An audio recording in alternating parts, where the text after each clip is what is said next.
Dice así: los sabios humildes, en virtud del conocimiento verdadero, ven con la misma visión a un manso y erudito brahmana, a una vaca, a un elefante, a un perro y a un come perros, un paria.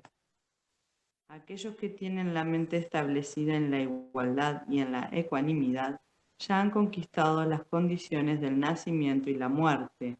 Ellos son intachables como el Brahman y por eso ya están situados en el Brahman. 20. Una persona que ni se regocija al conseguir algo agradable, ni se lamenta al obtener algo desagradable, que es inteligente en relación con el ser, que no se confunde y que conoce la ciencia de Dios, ya está situada en la trascendencia. Una persona así deliberada no se ve atraída al placer material de los sentidos, sino que más bien siempre está en trance, disfrutando del placer interno. De ese modo, la persona autorrealizada disfruta de una felicidad ilimitada, ya que se concentra en el Supremo. Una persona inteligente no participa de cosas que son fuentes de desdicha y las cuales se deben al contacto con los sentidos materiales. Oh hijo de Kunti, esa clase de placeres tiene un comienzo y un final, y por eso el hombre sabio no se deleita con ellos. Bien. Si antes de abandonar este cuerpo actual uno es capaz de tolerar los impulsos de los sentidos materiales y contener la fuerza del deseo y la ira, uno se halla bien situado y es feliz en este mundo.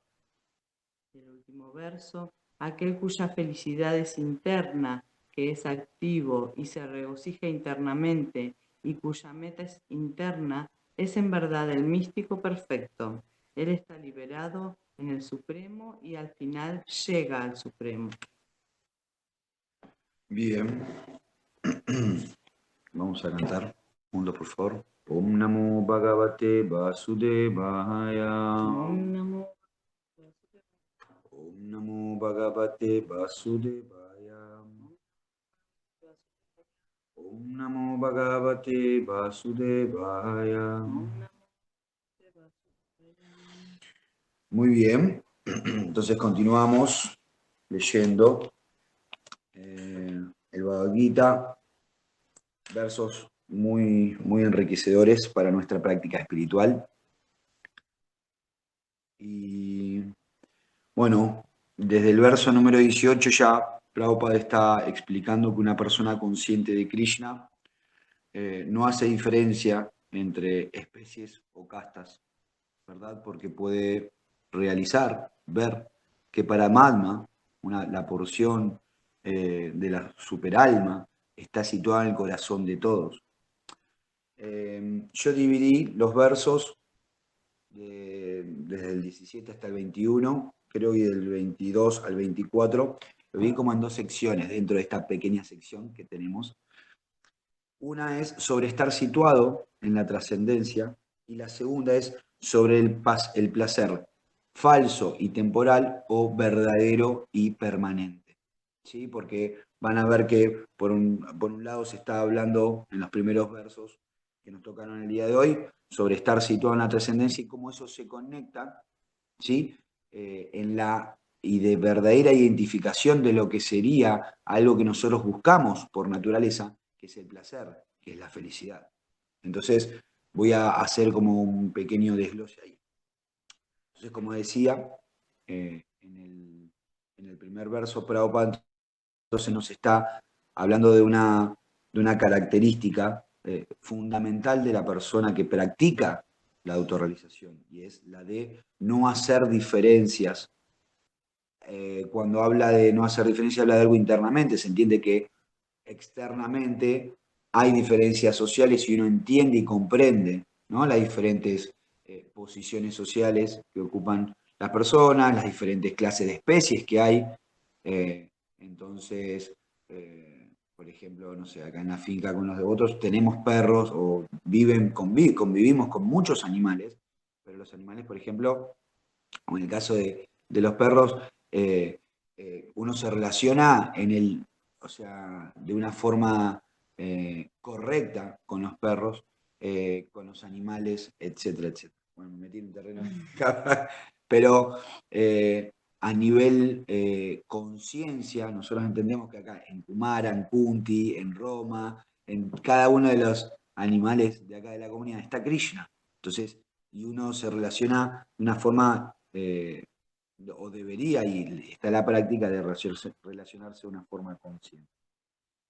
Otro punto que destaca, además de que uno no debe hacer diferencia entre especies o castas, Prabhupada destaca la ecuanimidad de la mente, ¿sí? Que es algo que en lo personal entiendo que es un trabajo que nos compete a cada uno de nosotros porque el desarrollar una ecuanimidad de la mente, ¿qué significa desarrollar una ecuanimidad en la mente? Prabhupada dice que, además de ser un signo característico de la autorrealización, explica que es aquel que no siente atracción ni odio, ¿sí? Aquella persona que trabaja internamente para no sentirse ni apegado al éxito ni frustrado por el fracaso.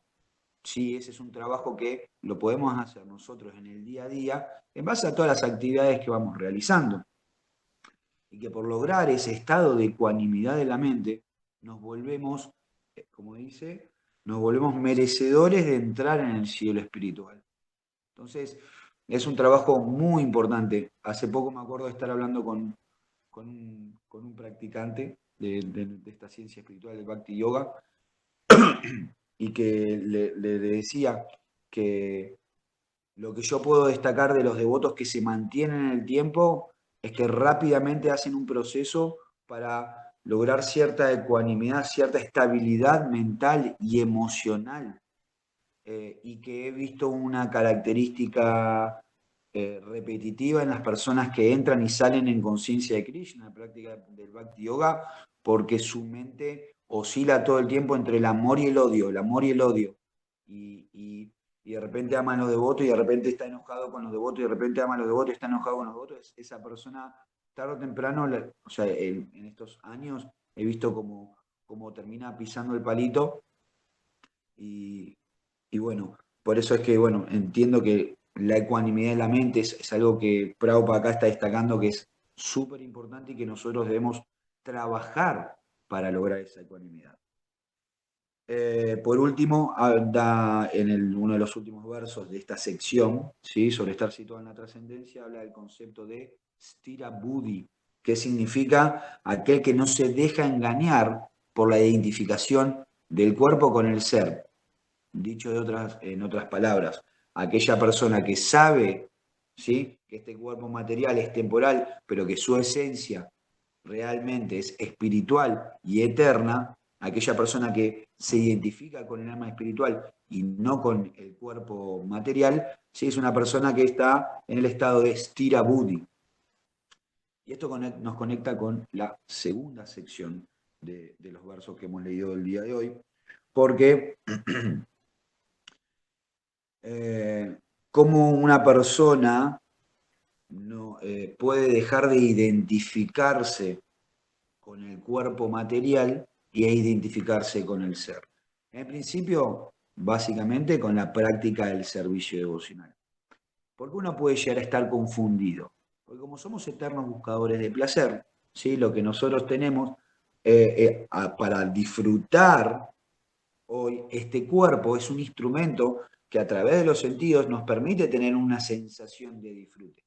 Entonces, naturalmente vamos a estar confundidos porque está la tendencia, pero Prabhupada dice en esta sección, yo lo que he visto en los significados, que presenta un problema y presenta una solución.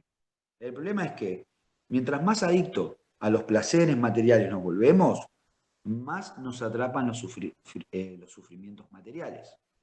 Eso lo hemos, creo que la mayoría de los aquí presentes, experimentado, que mientras más buscamos, más frustrados estamos. Prabhupada muchas veces hace como analogía de que la búsqueda superficial o de la felicidad o la búsqueda de la felicidad material que nunca satisface el ser, espiritual que realmente somos, es como rascar una roncha, ¿no? Cuando un mosquito nos pica, rascamos, rascamos, más nos pica, rascamos, rascamos, más nos pica, y uno nunca termina de sentirse satisfecho. Entonces, ese es el problema. ¿Cuál es la solución? Bueno, esto que hablamos, ¿no? Practicar servicio devocional, porque el servicio devocional nos da un placer cada vez, perdón, cada vez, no, está bien, amor, no te preocupes, cada vez más nuevo. Eso se llama, como lo presenta el señor Chaitanya Mahaprabhu, Ananda Buddhi Vardhana, ¿no? Esa felicidad siempre creciente. Es una felicidad que se le llama Ananda, que es diferente a la felicidad material que nosotros hemos conocido, y hemos tenido pequeños destellos a través del canto, del Mahamantra, a través del servicio devocional. Hemos tenido esas gotitas de néctar que hoy nos tiene acá como tratando de conseguir un poco más de esa felicidad, que si con gotitas de néctar nomás ya estamos tan vívidamente tratando de seguir en este camino, que hablar de poder como bañarse, inundarse de esa felicidad espiritual. O sea, Prabhupada lo explica de formas muy poéticas y de hecho en el verso número 23, Prabhupada, a ver, sí, dice así, los místicos obtienen de la verdad absoluta placeres trascendentales ilimitados y por consiguiente a la suprema verdad absoluta, la personalidad de Dios, también se la conoce como Rama. Entonces, la solución está ahí, la práctica del Bhakti Yoga, el canto del Mahamantra. Y cerrando, Prabhupada dice que, por ende, uno tiene que ser inteligente y debe tratar enérgicamente de controlar el deseo y la ira, que son como es una dualidad, una tendencia que tenemos, aquellas almas que estamos condicionadas a desear y a enojarnos. ¿Sí? ¿Se entiende? Es una especie como de... Sí, es la dualidad del mundo material, así como está la felicidad, la tristeza, el día y la noche, la luz y la oscuridad, el deseo y la ira. Prabhupada acá explica que uno debe tratar de controlarlos enérgicamente. ¿Cómo? Con utsahá, con entusiasmo, practicando servicio devocional. Entonces, como dije, tenemos un problema, pero también tenemos una solución, ¿sí? Y para cerrar, me gustó leer el significado del verso número 24 porque creo que como un poco como reúne y todas o hace una especie como de conclusión a todo esto que hemos estado hablando el día de hoy. Y Prabhupada dice así: a menos que uno sea capaz de disfrutar de una felicidad interna, ¿cómo puede uno retirarse de las ocupaciones externas, destinadas a brindar una felicidad superficial? La persona liberada disfruta de felicidad mediante la experiencia concreta. Por lo tanto, ella puede sentarse en silencio en cualquier parte y disfrutar y disfrutar internamente de las actividades de la vida. Una persona así deliberada deja de desear la felicidad material externa. En ese estado se denomina Brahma Bhuta. Y llegar a él le asegura a uno el ir de vuelta a Dios, de vuelta al hogar. Shila Prabhupada aquí, ya. Vámonos con Krishna aquí, ya. Muchas gracias. Bueno, espero que haya servido, sido de utilidad, el resumen del día de hoy. Cualquier pregunta, tenemos creo que un minuto, si surge alguna pregunta para responder ahora y si no, después de la chapa de votos, como gusten.